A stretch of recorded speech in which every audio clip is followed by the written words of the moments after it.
In today's ultra-competitive business world, being a successful entrepreneur or business owner can be very challenging.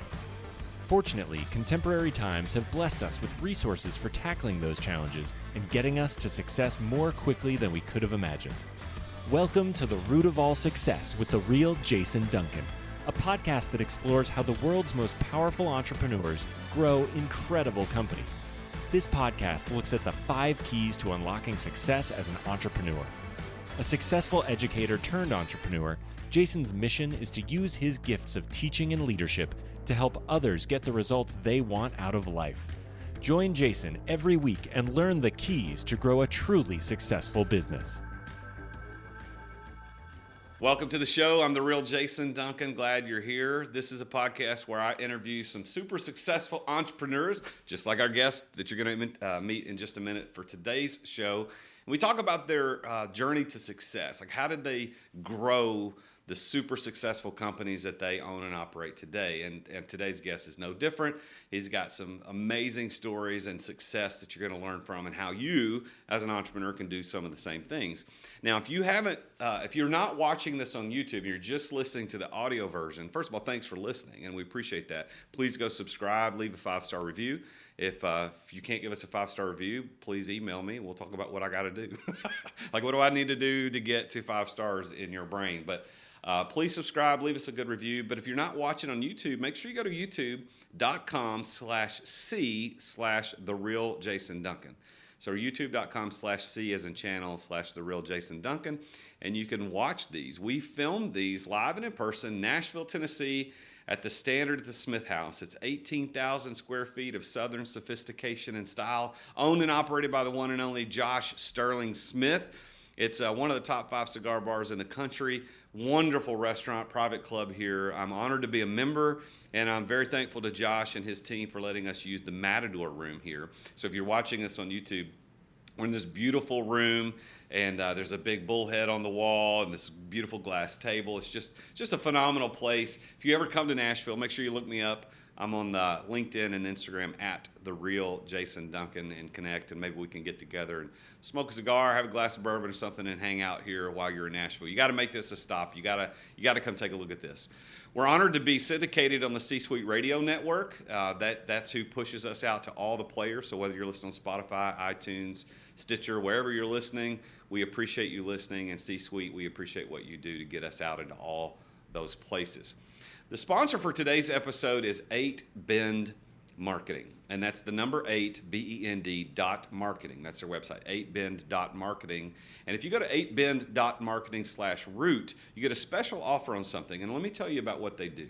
So I'm a business coach. That's part of what I do. I own several businesses, but one of the things I do is I coach entrepreneurs on how to start, scale, enjoy, and exit their businesses. Well, I've got one of my customers who came to me, I don't know, it's been a year or so ago, with new messaging for their company, for their website, for their marketing collateral and their sales materials. And I was blown away because it was so clear, so concise, so good. I thought, I need to know who wrote this. And they told me it was 8Bend. So I reached out to 8Bend, met the owner, and invited him to come to my office in Hendersonville, Tennessee, and work with me and my team on what we do to get our messaging right. Your words convey everything that people are going to know about your business. So make sure that your messaging is right. Make sure the story is correct. And that's what 8Bend does. So if you've got a business out there, you need to get your messaging done right, call 8Bend. Look them up. Go to 8bend.marketing/root for a special offer. That's the number 8, BEND.marketing/root, as in root of all success. So they thank them for sponsoring the show today. So now, with all of that, let's talk about why we're really here today, and that's to talk to another super successful entrepreneur. So my guest today is an entrepreneur, a real estate investor, a food service operations expert with over 30 years industry experience. He had his humble beginnings in Boston, Massachusetts. He's all the way in here today in Nashville from Boston, and he was the overnight baker turned manager for the Mr. Donut restaurant in Massachusetts. And his parents had purchased that Mr. Donut restaurant, the franchise, in the mid-'80s while he was in college. And a fun fact is that when he was in college, right after college, he was a ski instructor in Colorado for a year. So his gap year he spent not making donuts, but going out on the ski slopes. But he is a recognized and established franchisee and managing partner of Duncan and Baskin Robbins restaurants throughout Central Mass and Middle Tennessee. He currently owns and operates 42 restaurants, 2 central manufacturing locations, and is expanding operations in both those markets in Massachusetts and in Nashville. And he's also looking to expand into the Memphis market. The operations he owns employ nearly 1,000 people, and they bake over 2 million donuts per year. And I might have had a couple of those. And I can tell you this, my daughter's 18 and she loves Duncan. She stops at Duncan frequently and spends lots of money on iced coffee. She loves going there. So please join me in welcoming the super successful entrepreneur for my episode today, the one and only Steve Catalano. Thanks for being here, man. Well, thanks for having me. I appreciate it. Well, you're a rock star, so we know each other we don't know each other really well, but we met here at the club because you're a member here, and so when you come to Nashville, you come hang out here, and we sat down and had a really long conversation one night, and I just was impressed from day one. So I'm honored that you've agreed to be on the show. So thank you very much for being here. I know you got to head back to Boston after this, so thank you. Well, I appreciate it, and we definitely had a great conversation that night, and I certainly appreciate what you do, and I love being a member here at the Standard. It's an absolutely fabulous place, and you meet the greatest people and hear some really nice stories about different people and how they started their businesses and how they've continued their businesses, and you do a lot of learning while you're having those cigars and a few bourbons too. Indeed. So your mom and dad were in the donut business, was how you got it started. So tell us a little bit, tell the listeners about those first couple of years. I mean, was it a lot of fun getting up at 3 a.m. and going and making donuts? Tell us about how that all worked. Well, it's pretty interesting. When I was in college, my father, he was an insurance salesman, and he decided he wanted to do his own business. So he went out on his own and started the Mr. Donut franchise, or a store from Mr. Donut. And my whole family worked in the business, my sisters, my mother, and it was really tough getting it going and getting it off the ground. And I'd come home from school and I'd see them, and they'd be working 24 hours a day. My father was baking at that time, and my mother's working the front counter and hiring the folks to the different team members and whatnot. And after I took my gap year and was out skiing, I came back and hit reality, and I didn't know exactly what I wanted to do. I got a BS in political science from Westfield State, and I thought I wanted to go into law and politics and things like that. So I just started night baking, and I didn't know where it was really going to take me, but I knew at least I could do that and make some money. And when I was night baking, I had the days where I could look to see what else I could do and where I wanted to go. And then in 1990, Dunkin' Donuts corporately bought out Mr. Donut, which created a whole different opportunity for us, because Dunkin' was already a well-established, known brand, especially starting in Quincy, Massachusetts. So it was a very regional brand, very understood brand, and we had opportunities to expand from there. So myself and my sister, we wound up expanding, and we bought some stores up in New Hampshire and Vermont. My sister took over the operations in Massachusetts, while I was up there, living up there, and getting those stores going. What year was? Give us a time frame on when all that was going on. So that was in the early '90s. Is when so we converted to Dunkin' Donuts in 1990, and we started to expand around '92, '93. We were able to move up and purchase some stores that weren't running well, and it was an opportunity for us to turn them around and be able to sort of use that as a stepping stone. So we went up, and I went up there and lived up there for 6 months. Some pretty interesting stories of living up in Claremont, New Hampshire. But at any rate, we turned the stores around. We wound up selling the stores after 3 years, and we were able to bank some money that we were able to do some more expansion down in Massachusetts and buy some territory there. So sort of stepping stones along the way. Started with the baking and understanding the business. And the first day I was in the store, I remember my father handed me a small cup, and he's like, "Okay, time to clean the grease trap," So it was a pretty interesting start. But my father was my mentor, and he still is my mentor, and we still talk business all the time, and I'm always learning from him. Well, part of the kind of the central niche of the Root of All Success as a podcast is I want to talk to entrepreneurs who are founders and it wasn't a franchise or a family business. So you are a little bit outside that, but I did this on purpose, and I'm bringing this up on purpose too because I think it speaks to how successful you are. Is that if you just owned a Duncan or a Baskin Robbins, first of all, you probably wouldn't be a member here, and we wouldn't know each other. But that doesn't make you an entrepreneur. You're a business owner because the systems are already built and already in place, and you're just making sure they run and don't fail. But what I see in you, Steve, and based on what I know about your story, and as I read in the intro, 42 restaurants, 2 central manufacturing locations, expanding, building, buying, selling, that's the entrepreneur in you, right? It's not, you didn't just take over dad's business. You didn't just buy a brand that was already established. You're doing the entrepreneurial things. And I think that business owners and entrepreneurs get confused about who they are.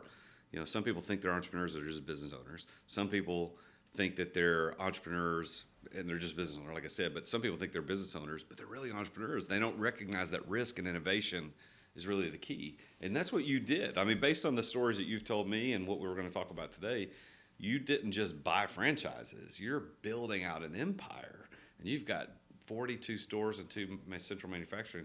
That, I think, is why I wanted you on the show, because I think you are you are that outlier for the franchise and family business guy that says, hey, I can take what dad started and I can turn this into an empire. So is that how you see it? Like, how do you see yourself? Well, it's interesting because, the franchise business gives you a start. And one of the things that I like about Dunkin' Donuts versus the other franchises, we get to own our own real estate. We control our supply chain. We control our marketing to a great extent. We have an elected board that handles marketing. Same thing with our distribution center. We don't buy from Cisco or PFG or any of those other, staple food purveyors. We have a board that actually goes out and buys the coffee beans and the flour and so forth. And then the biggest thing is the real estate. So from the real estate piece, we've created a real estate business. Basically, we have multi-tenant buildings, we have single-tenant buildings. And it's nice to be able to have the franchise as an anchor on those buildings, and then you can put in different tenants and so forth, from that. So we've done really well with the real estate piece of the business as well, even to the point where we started an Italian restaurant in Pepperell, Mass, and it started because of the real estate. So I bought the piece of real estate. It was a Bank of America building, and I didn't know what I wanted to do with it. And this kind of goes to the story about being prepared, understanding what you're getting into, and learning from your failures. So this was all in one for me. I fell in love with the property. I built the restaurant. We built the restaurant. We wanted to have a scratch restaurant, no microwaves, nothing in there. Just everything was fresh. But the size of the restaurant, being a Bank of America, was not big enough to sustain that type of a business. We couldn't turn the tables fast enough. We didn't have enough tables, so we couldn't get over that hump with it. So I wound up selling the business and the real estate. But it was a lesson learned, and one of the things that I always say to people is, you learn more from your failures than you do from your successes. Amen. And you put those in the back of your mind, and then you kind of learn from that. So, but we do focus on the real estate piece of the business quite a bit. And down here in Central and Mid Tennessee, that's one of the things that we're picking up a lot of pieces of real estate to go along with the franchise. And isn't that kind of the famous story of McDonald's being a real estate company, not really a hamburger company? Isn't that kind of their model too? Is it that the fact that they own that real estate and they lease it to the franchisees or the owners of the stores, that's kind of that's how they make money. And it sounds like you're building your own little empire the same way, but just with Duncan and Baskin Robbins. Well, that's exactly it. So McDonald's is basically a real estate company. The franchisees that that are McDonald's franchisees, they're told, they go to the McDonald's school, and then they're told where to go in the country as far as where McDonald's has their real estate. So they go in, and that's your typical franchising, I would say. They go in, and they run the McDonald's store, but they buy all their product from McDonald's, so McDonald's gets something on their food that they sell to their franchisees. They charge them rent on the buildings that they own. But McDonald's is basically it's a real estate. It's like Sears and Roebuck. Sears and Roebuck, same type of model. Sears owns most of the malls that they're in, so you see they're failing as far as the stores go, but their real estate holdings are just amazing. Really? See, I did not know that. That's a new piece of information I wasn't expecting to learn today. So Sears is still viable only because they own real estate. Because they have a ton of real estate holdings, most of the malls that they're in, and that's sort of one of the models that on a micro scale, we're Dunkin' Donuts as the anchor tenant in our buildings. Then we have sometimes dry cleaners. Dry cleaners go very well with Dunkin' Donuts. People drop off their dry clean in the morning, they get their coffee, come back the next morning, they pick up their dry cleaning, and they pick up their coffee. So that works very well. Convenience stores work very well also with us, and we've had success with hairdressers as well, hair salons and so forth. So with why Nashville? Like you're obviously you're from Boston, you're from the Massachusetts area, spent some time in New Hampshire, but why Nashville? What was it about Nashville that said I got to get there, buy some stores or build a plant? I mean, what was it about here? Well, it's a funny story. This was actually the last stop on our sort of tour. So I have a friend and a partner, Matt Campobasso, who I know from Massachusetts. He's an attorney by trade, and he wanted to get into franchising. And so I went through, I sat with him, would go golf, and I'd tell him all about all these different franchises because, I've kind of investigated all of them, the pros, the cons, what works, what doesn't work. And I come down to it, and I said, Matt, why don't we just do a Dunkin', why don't you get into Dunkin' Donuts, and we'll find someplace else in the country, because Massachusetts is so densely populated with Dunkin' Donuts that Dunkin' was sort of incentivizing people that were seasoned franchisees to look at different parts of the country. So we went to Minneapolis, we went to Gulfport, Mississippi, we went to Denver, Colorado, and so Nashville was the last one that sort of there were stores for sale, and it was a very emerging market and so forth. So what year was this when this happened? This was 6 years ago. Okay. So Matt says to me, we've been traveling all over. I mean, we both like Gulfport, Mississippi. There's a little problem because insurance, because of the floods and the hurricanes and so forth, and we kind of that was a kind of a little bit of a sticking point. And he said, what are we going to Nashville for? There's probably tumbleweeds blowing across the street there. That's 2015 Nashville tumbleweeds. That's what's going on. And so that's Boston, and we were so wrong, obviously. So when we got down here, we got off the plane. This is we get off the plane. It's January, and we think we're going down south, and we're wearing shorts. So it's like 19 degrees outside. So that was welcome to Nashville. Welcome to Nashville, exactly. So, but we fell in love with it, and we wound up buying 3 different franchisees out in the central, in this Middle Tennessee area, and then we built 10 stores since over the course of the 6 years. Opening our latest one in Portland about a month ago. Yeah, Portland. So Portland, Tennessee, for the listeners, is just about 40 minutes north of Nashville, downtown Nashville, 30, 40 minutes north of downtown, and good, quaint little town. Actually, I've owned 2 homes in Portland, and so I'm familiar with the area, even though I don't live there now. So you've got 42 stores now, 42 restaurants now. Where are they? What's the split between Massachusetts and Tennessee? How's that split up? It's almost even. I mean, when we first came, we have 20 stores in Massachusetts, so and 22 down here now. And like I say, over the past 6 years, we've built 10 stores down here. Wow. So, and you got the 2 manufacturing locations, which actually that's the way I heard about you from the beginning, was that you when they were serving donuts here at the club for breakfast, they were saying, yeah, the guy who actually bakes the donuts brings the donuts in here. He's a member of the club. So where is there a bakery here in Nashville? Is that what that is? In Madison. In Madison, Tennessee, which is, again, just north of Nashville, part of the suburbs. And is there another bakery in Boston? You have one up there? We do on Devon's. It's an old Army fort that was converted over to sort of civilian businesses and warehouses and whatnot. Now, is that normal for a Dunkin' Donuts franchisee to also own the manufacturing of the donuts? Is that normal? All of the manufacturing locations are owned by franchisees, but we do deliver to a lot of franchisees. So Okay.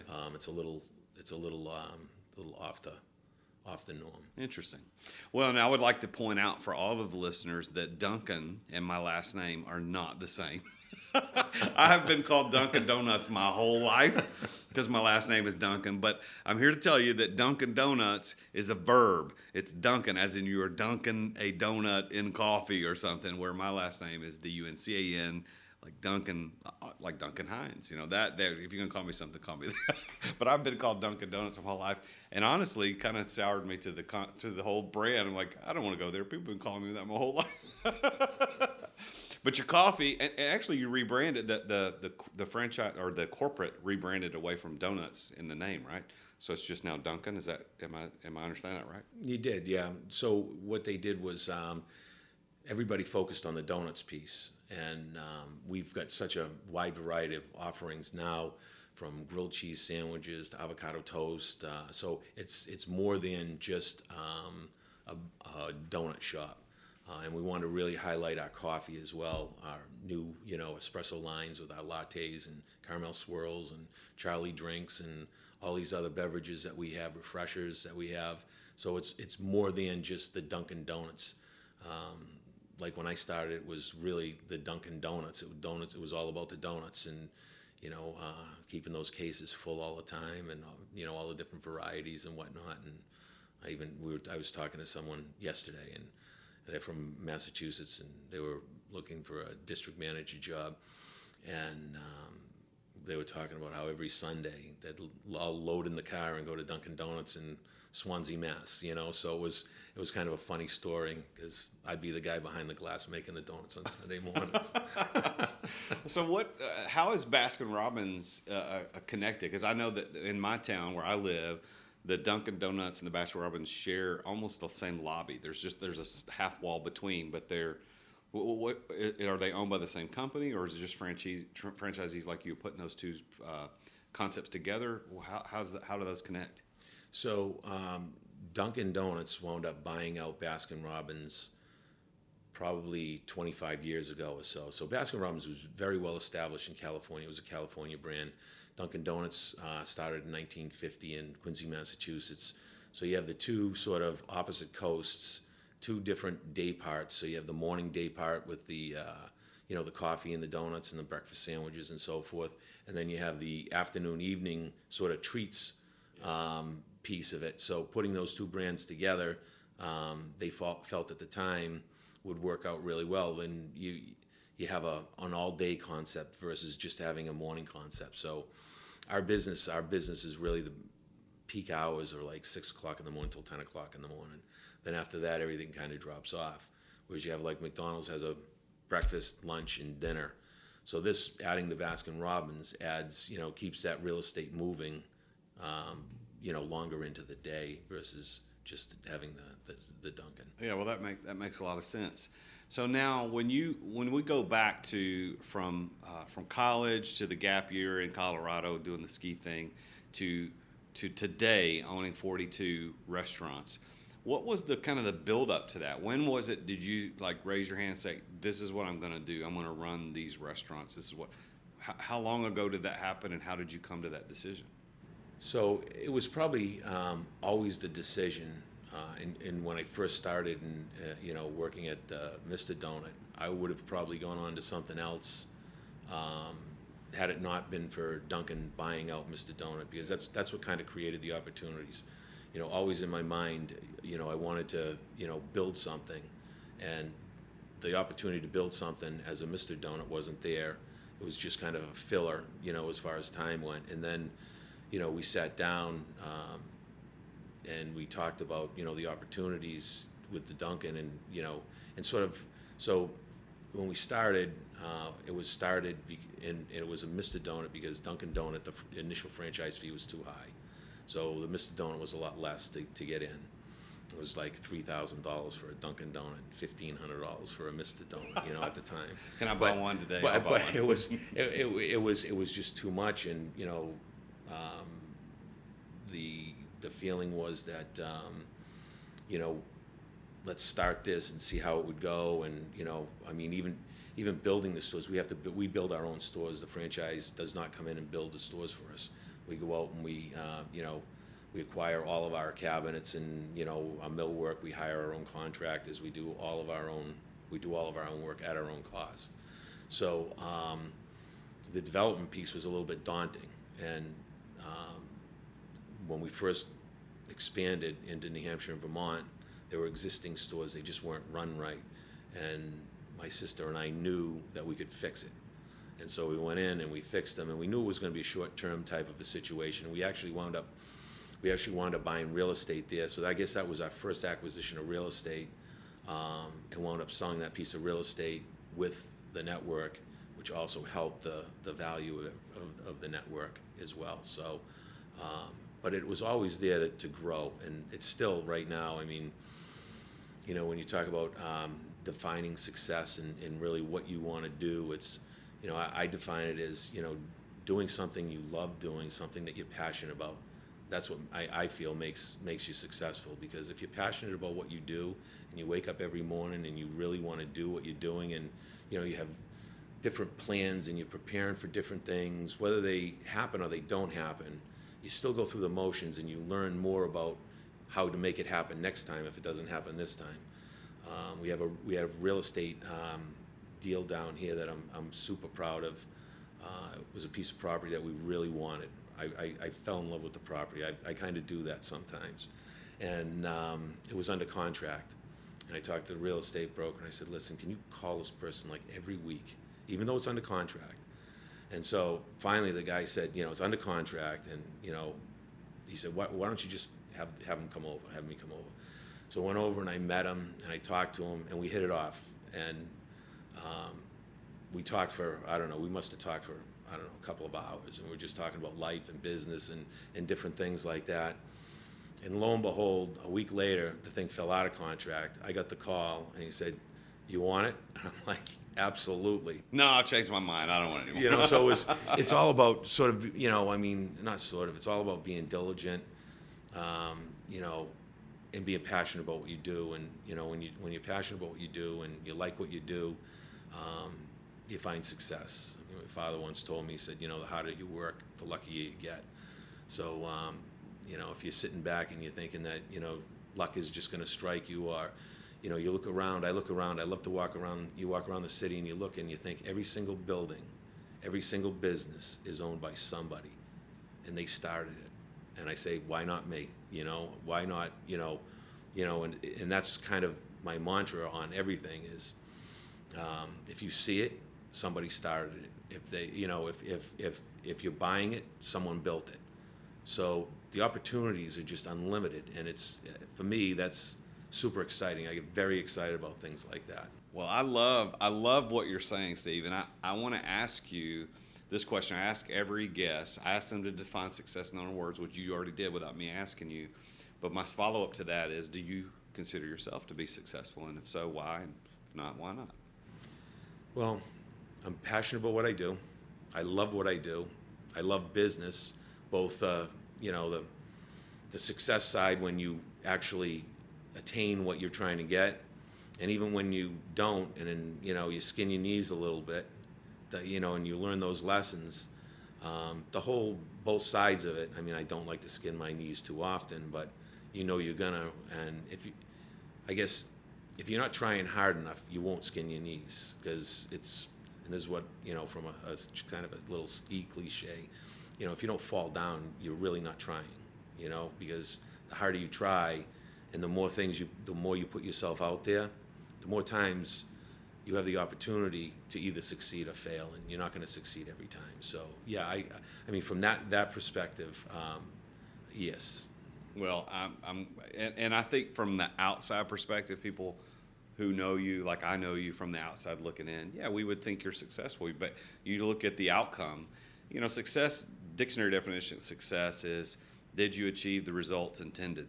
And what you define success as, doing what you're passionate about, enjoying those things. Well, you're doing something you're passionate about and enjoy. So by definition, you are successful. And I love what you said about skinning your knees and falling down. You got to try hard. is that I know, and I've known this for a long time, and every entrepreneur listening to this show will know this, is that you learn failure is a much better teacher than success. Like if you succeed, all I do is succeed. Well, you're probably pretty dumb because what have you learned? You haven't learned anything. You fail. Now I've got something I can build on. And the famous quote from Thomas Edison, he took him 10,000 tries to make the first commercially viable electric light bulb. He said, I didn't fail 10,000 times. I learned how not to do it. Like I figured out everything taught him something. And I love what you're saying about skinning your knees and learning to fall because you've got to be able to do that. So I kind of prepped you for this, so I know that this is not going to be a surprise to you. But these 5 P's of success that I kind of talk to my guests about on the root of all success starts with passion. You've already used the word passion about that's part of your definition of success, and the passion has 2 sides to it. There's an emotional side of passion, like I get excited about things, and maybe you get excited about donuts, maybe you don't, but I do. But you do, okay. And we'll talk about that. Might need another show for that. But there's this excitement and a joy about doing something, and that's one side. And a lot of entrepreneurs who are successful do have that passion. But it's the mental side of passion that I find that is in everybody's story. It's the ability to endure, because that's what the word passion, if you go back and look at where it came from, that's what that word means. It means the ability or desire to endure. And so the passion of the Christ was not about his excitement to go to the cross. It was about his ability and desire to endure because of a greater cause. So tell the listeners about how that part of passion appeared in your story of building this empire, this donut empire. As far as enduring, that's sort of what you do, just on an everyday basis. From you're dealing with a lot of different personalities. You're dealing with a lot of different situations, and every situation's a little different, which actually is enjoyable to me because it's not like just doing the same thing every day. I can hear something new almost every day. And I can't believe that I can after this many years, but you do, and you have different situations, and you have to react to the situations. And it's really about how you react to the situation is how you endure through the different times. Some things are really fun and really good, and they're good to hear. And I'll see someone, I'll see people celebrating in a store, over drive-through times, and they'll get a cake for the whole crew, and that's great. And those are the fun things. And then there are less fun things and performance issues and customer complaints and different things that you have to deal with on that end. There's also mechanical things that you have to kind of work with. We have a lot of whether it's HVAC or ovens or trucks, delivery vehicles, or whatever it is, so there's always something different happening, and you sort of endure through all those different things for the greater good to make the outcome for everybody. So one of the things that we do that's very important to us is our corporate culture. So Jess Halloran is our marketing / corporate culture person. So it's whether it's celebrating people's birthdays or appreciating people for different things that they do, it's super important, and we weave it into the fabric of our business because we're a people business, not just a coffee business and donut business. It's all about the people, both on both sides of the counter, and so everybody has to endure through different things that they have to endure through too. And as a company, we want to be there for all of our team members and make sure that we're all enduring through what we have to do on a day-to-day basis, whether it's personal, professional, work-related, non-work-related, and there are a lot of situations that come up throughout the course of a day, a week, a month, and when you get to the end of the year and you look back, and Matt and I will sit, and we'll talk about the year and review over a bourbon and a cigar, and there's a lot of different things that come up, a lot of different situations. So you said you have the emotional passion with donuts. So tell us about that. That gets your juices flowing? You really, really enjoy donuts? I can't tell you how many donuts I've eaten in my lifetime.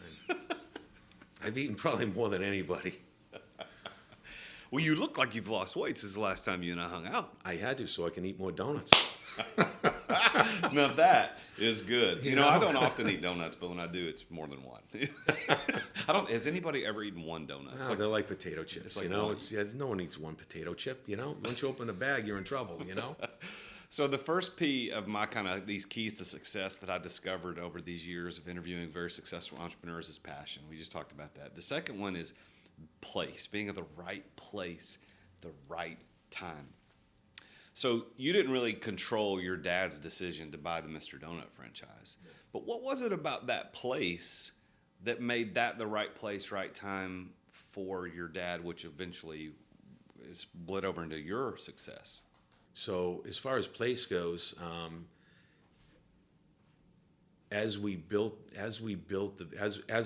we sat down and thought about the business, and you think about one family owning one store, so that's not feasible. It's just not viable, especially back in in the days of Mr. Donut. So we had to put together a plan, and the plan basically was the growth plan, or to start growing, and how we were going to do the growth. So the place being either the first store that we had or our first expansion into New Hampshire and Vermont, played a key part, an integral part in starting the growth that we had. So we would buy the stores at a very low price. We'd be able to transform those stores, and would be able to sell those stores, and then take that money and invest in another area. So it was all about that planning and placement of the stores that we had to acquire. So at that point in time, we wouldn't have been able to acquire stores in Nashville, Tennessee. It was just too far. I'd be driving, at that time I was driving back and forth between the Massachusetts stores. There were only, I think, 3 stores in Massachusetts at the time. Well, Nashville's ended up being one of those right places, right time too, hasn't it? Nashville definitely has. Nashville it's like catching lightning in a bottle. I've never seen anything like it before. I don't know if I ever will, but when we came down 6 years ago, we looked at each other and we said, "Wow, I wish we were here 3 years before. We just missed it." And boy, we didn't just miss it. It's just taken off. We have stores out in Wilson County, and Wilson County, I think, is one of the fastest growing counties in definitely in the state, and maybe even the country, with all the construction and building, and Amazon putting 1 million square feet in over there. It's probably the biggest building I've ever seen. I don't know if you've ever been out and seen that Amazon building. It's 1 million square feet on 3 levels. It's just absolutely unbelievable. Yeah. So for the listeners, Wilson County is just east of Nashville, east of Davidson County, where Nashville's located, and the whole area is growing. And that is really interesting. I'm a Nashville guy. I grew up here, and I'm one of what they call the unicorns, because nobody who lives here is from here.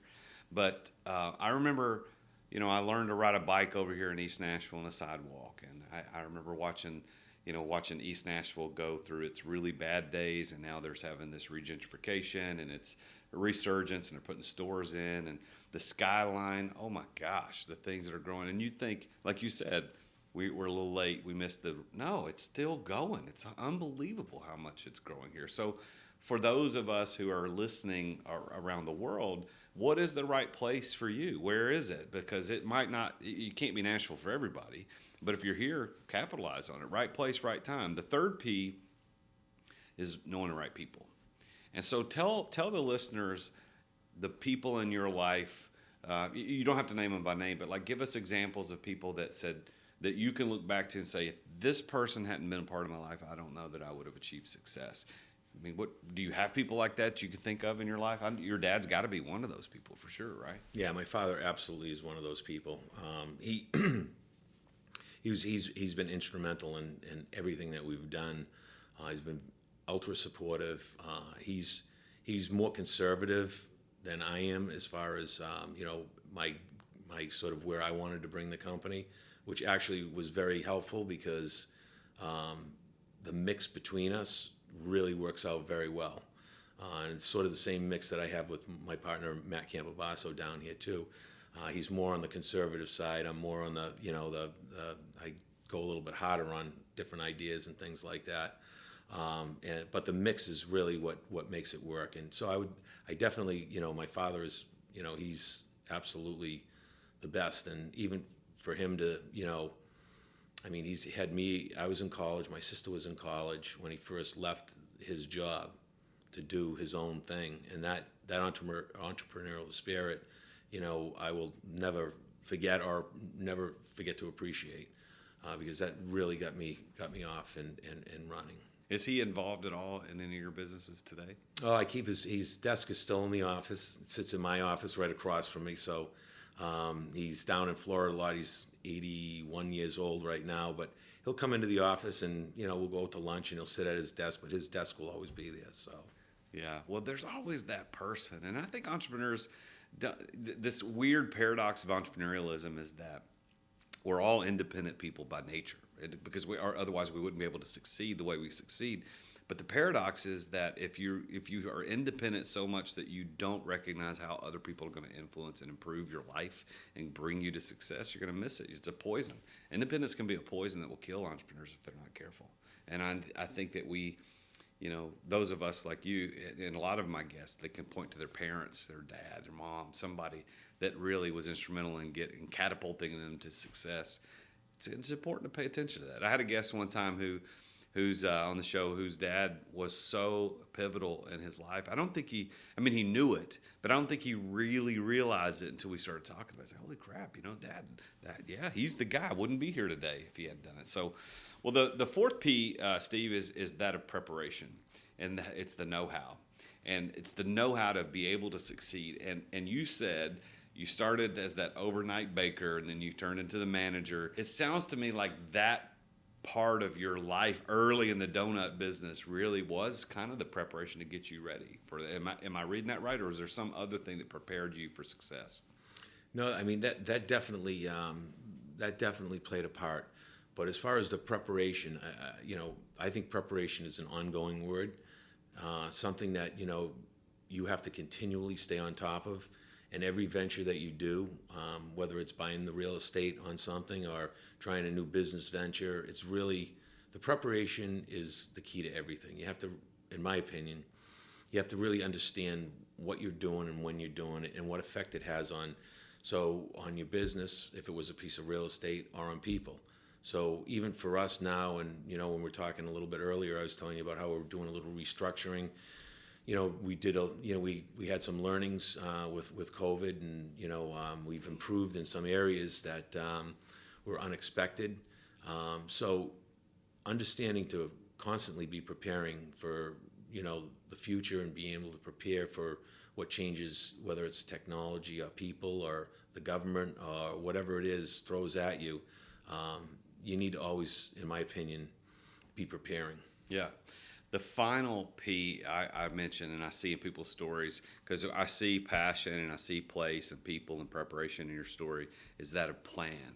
And a lot of times when I mention that, people think, well, you're talking about a business plan. No, not necessarily. Some people have written business plans, some people don't. And that's not an indicator of success. But the plan I'm talking about is the financial resource plan. Like, how are you going to get the financial resources? How are you going to obtain them? How are you going to deploy them? What's your strategy? So when you started out, it sounds to me, based on your stories, that you and your sister had the plan of, hey, let's just buy some maybe more depressed stores that need help, and then we're going to do a short turnaround, and that'll finance the next big thing. Is that right? Was that your plan? That was our plan. And those days, the plan was a lot different than these days, from a standpoint of back when we did those stores, our stores were unbankable. So you couldn't go to the bank and, as far as financing, they'd look at you and it was all used restaurant equipment, so the value was like pennies on the dollar. So you really couldn't get financing. So you really had to scrape and put together whatever you could. I remember one week we did, a bi-weekly payroll, and I was up in Claremont, and I had a payroll. And I'll tell you what, for the next 2 weeks, so meals tax fell on the same week as payroll. So you'd use a little bit of the float all the time, with the payroll in order to get through to the next week when things were really tight. And so in the winter, our business is really tight. January and February are tight months. Usually, still, even now, you really have to button the chin strap.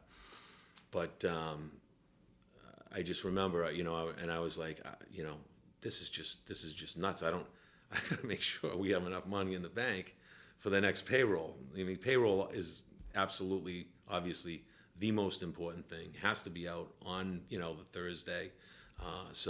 But it's interesting because you go through those sort of phases, and again, you learn a lot about yourself, about your business plan, about your plan for the future. You learn about everything. It all's very clear. Well, I think that sometimes we underestimate that as entrepreneurs, and sometimes I think we overestimate it. So, and what I mean by that is that underestimating is we don't even think about it. Hey, we're going to make this happen. I'm a great salesperson. Well, if you don't have the financial resources, it doesn't matter how good you can sell, because you might not live long enough on your cash that you have now to get to the sale that closes. And then we overestimate it by thinking, well, we got to go get investments right now. When in reality, there's a middle ground somewhere in between where you can figure out, like you said, hey, let's just go buy some depressed stores, turn those around, flip them, make a few $100,000 or whatever that number was. Let's make some money to go to the next one. I even had a guest on here who was doing $20 million a year in a landscaping, talking about, hey, maybe your deal that you're trying to get going, just go do something for a little, run a job, run a business and some other thing for a little bit to get your next thing going. And I love that. It's like we got to figure out how we're going to get this plan working, because success is what we want. And you've been successful, and you've done it through passion and being in the right place, right time, right people, preparation, and plan. If you had the ears of entrepreneurs as they're listening right now, and they wanted a piece of advice from a super successful guy like you who's built this donut empire, this coffee empire, this ice cream empire, what would you say to them? Like, these are the pieces of advice I'd give you. What would you say? I'd say prepare and do your homework. Whatever it is that you're doing, that preparation, like I said, is so important, because you can't wind up getting into a situation where you run out of money, you run out of funds, you run out of opportunity. The business can't hit the wall, and all of a sudden you'd be done. So doing your homework is important, and again, equally as important is people. We're all in the people business. It's all about people. People, whether they're your customers, whether they're your team members, and really make sure that from a people perspective, you're buttoned down, because that's what it is. Whether you're selling widgets, donuts, or hamburgers, it's all about people. That is right. That's the one constant in every business. No business can operate without people. So thank you for doing that. And you know what? I want to say this as we kind of finish up our conversation, is that knowing you, even though we don't know each other extremely well, we have spent a few good evenings hanging out here at the Standard just talking.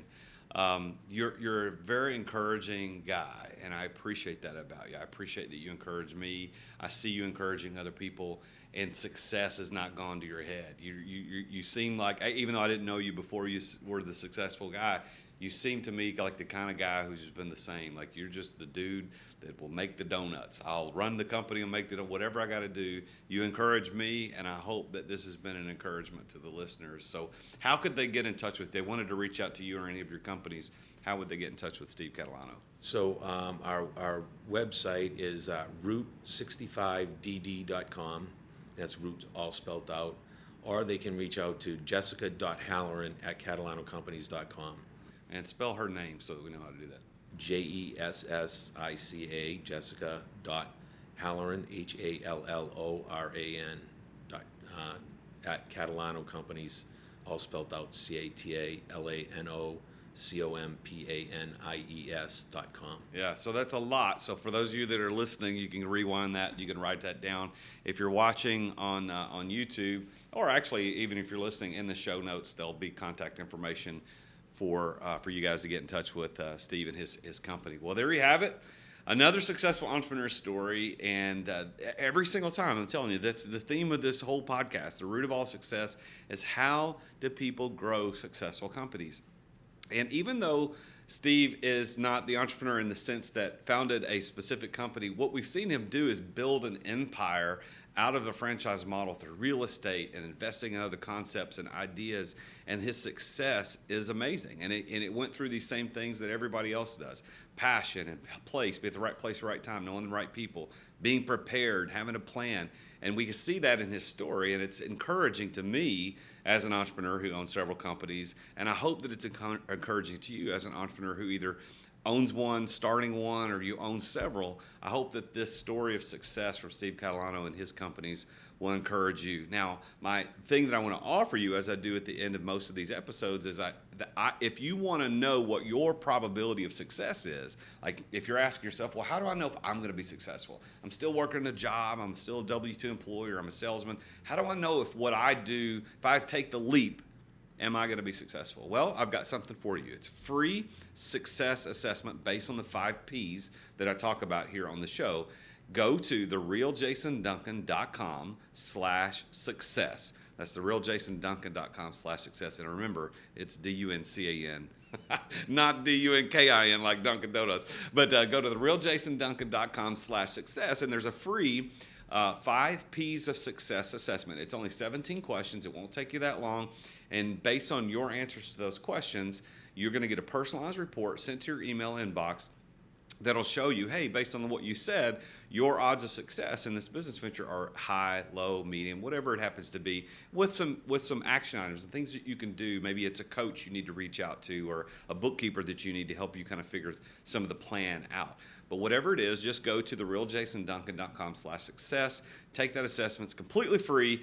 You'll be given that report in your email almost immediately after you hit the submit button. So go do that.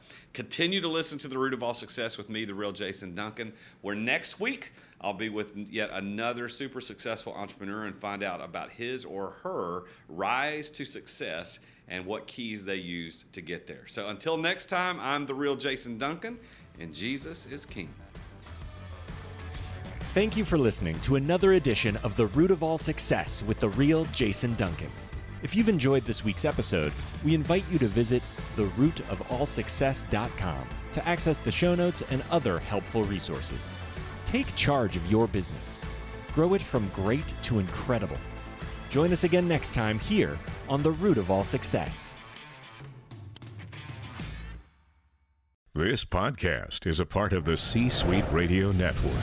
For more top business podcasts, visit c-suiteradio.com.